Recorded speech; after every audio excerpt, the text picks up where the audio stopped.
My morning started with a silent threat, an anonymous note taped to my door, accompanied by an old Polaroid of my sister, Claire, on her wedding day 6 years ago. The message was a stark warning.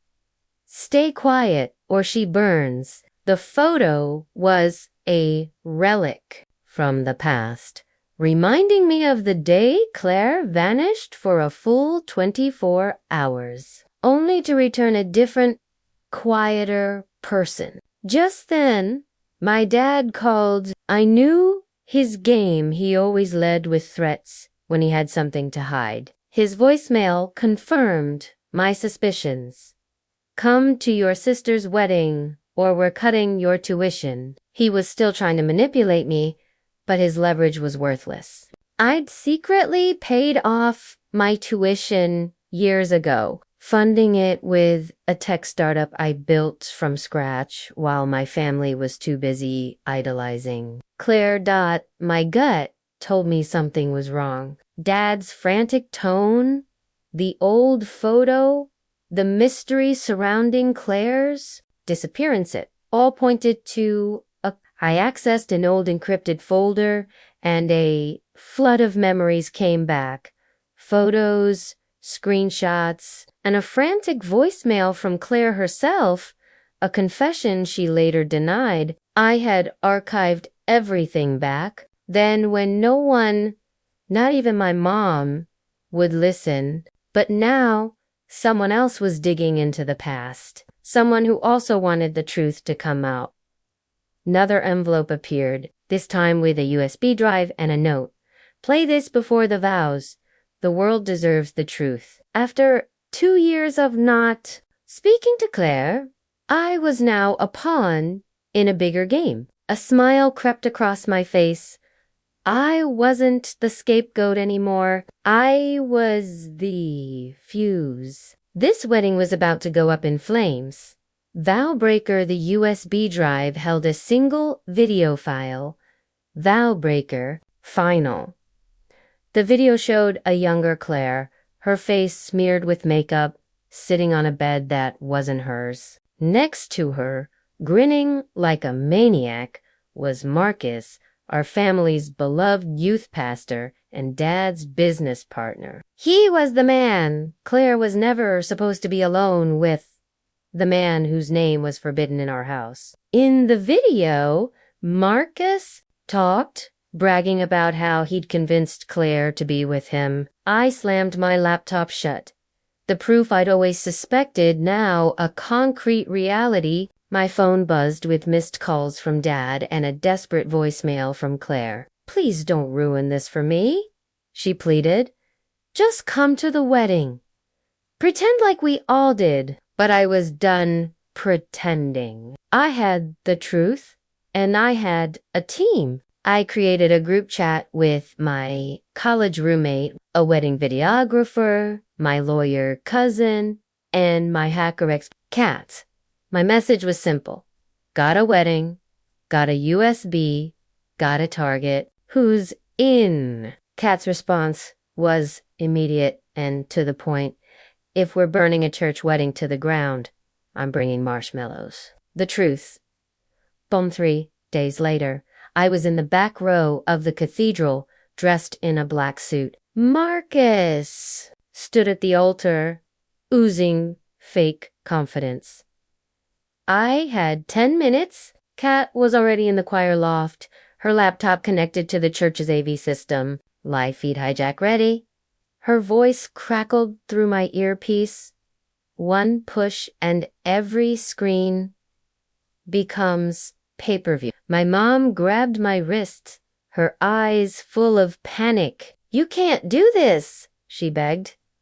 Not in front of everyone. I didn't back down. Happiness built on blackmail isn't happiness, I told her, pulling my arm away. As the music swelled and Claire walked down the aisle, I saw my dad's face crack with rage and dread. It was too late. I slipped the USB into the port behind the altar just as the pastor was about to speak. The screens went black. Then Marcus's voice echoed through the cathedral. I told her she didn't have to say yes, ... double quotes. The crowd erupted. Claire froze. My dad charged the altar, yanking the cord from the projector. But Kat had already broadcasted the video everywhere: Reddit, Facebook, even the neighborhood HOA page. It was going viral in real time. My dad, red-faced and furious, accused me of killing her. No, I said. You did. I'm just dragging the coffin into daylight. Claire walked past the chaos and straight toward me. She ripped off her veil and walked out of the church. Alone. Then a new message appeared on my phone. That wasn't the only tape. The real fire hadn't even started. The rabbit hole cat's message sent me on a frantic search. She'd traced Marcus to a seedy motel. I drove there, and she handed me a burner phone with another grainy video. This one was from 4 months ago. Same room, but a different girl. She couldn't have been older than 17. The video showed Marcus with a folder labeled consent forms and charity fund. Kat's words confirmed my worst fears. Marcus wasn't just a predator. He was part of an organized system, using my dad's foundation as a front. The victims were girls from his mentorship program. I used a favor with the motel clerk to get a key to Marcus's room. He was gone, but he'd left behind an open laptop with private photos of Claire and a briefcase.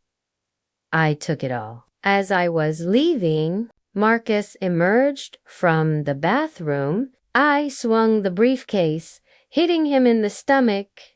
He dropped to the floor, gasping. I told him he was going to write a full notarized confession or I would destroy his life. I left with everything I needed, but what I didn't know was that Marcus wasn't the end of the chain, a family of liars back at Kat's apartment. I opened Marcus's briefcase. Inside were 8 consent forms from 8 different girls, all minors at the time, and at the bottom, a notarized partnership agreement. My sister's name was on it right under co-sponsor. Claire wasn't just a victim. She was a co-conspirator.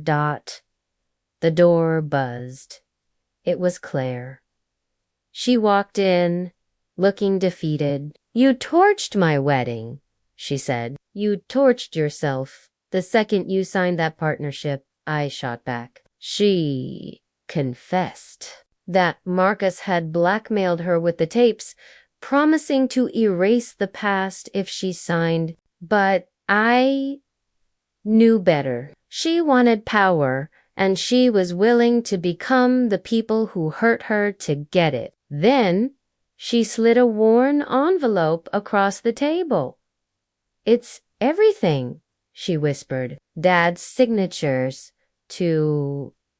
I'm tired of pretending. She wanted to testify I would leak the information. I didn't fully trust her, but for the first time, she looked free. An hour later, Kat called. The money trail didn't end with Marcus. It led to my dad's boss, Senator Holloway. The true monster was in Washington. Kat found wire transfers from Holloway's Political Action Committee, routed through my dad's foundation and into Marcus's programs. This wasn't just about family revenge anymore. It was a federal case. The reckoning we set up a sting operation. 2 days later, we were in a hotel across from where Senator Holloway was scheduled to speak. Holloway walked into our hotel room, and Claire, with a fake smile, showed him the evidence. He calmly pulled out his checkbook. Name your number, he said, trying to buy our silence. Kat hit a button on her laptop. We had him. Bribery on tape, on mic, on federal property. The clip of Holloway offering a blank check went viral instantly. The dominoes fell quickly. Whistleblowers came forward, more victims, and a retired IRS agent. The internet did what it does best and fed the fire. Claire's face was everywhere, not as a victim, but as a hero. She took the podium and read names, telling the truth without flinching. My dad was there, silent and ashamed. An investigation into him was opened, and Claire gave them everything. Marcus bleated out, and Senator Holloway resigned, his career in ashes. Sometimes I still hear my dad's threat, "We'll cut your tuition." And I laugh, because I didn't just attend the wedding. I buried the entire dynasty. I didn't just burn the house down. I danced in the ashes. Do you think the main character was right to take down her own family to expose the truth?